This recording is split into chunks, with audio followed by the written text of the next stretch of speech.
The elk.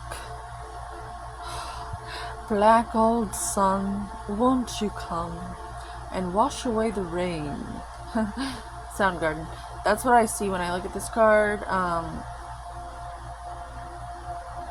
black hole sun. Like, almost like a black hole. Like a vacuum. It washes away any sort of false narrative lurking about. We're cleaning and clearing Virgo season. We're grounded, we're noble, and we know it.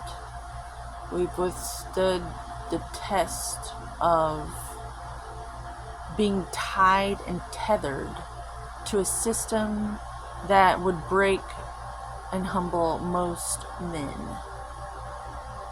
Even male, you know what I mean? Like fairy tale men, you know? We've all survived until now. So here's to a cosmic, loving, angelic service to help us clean and clear away some of that remaining stuff that is the remnants of what once was, that has been taken away. But just a few final touches of cleaning.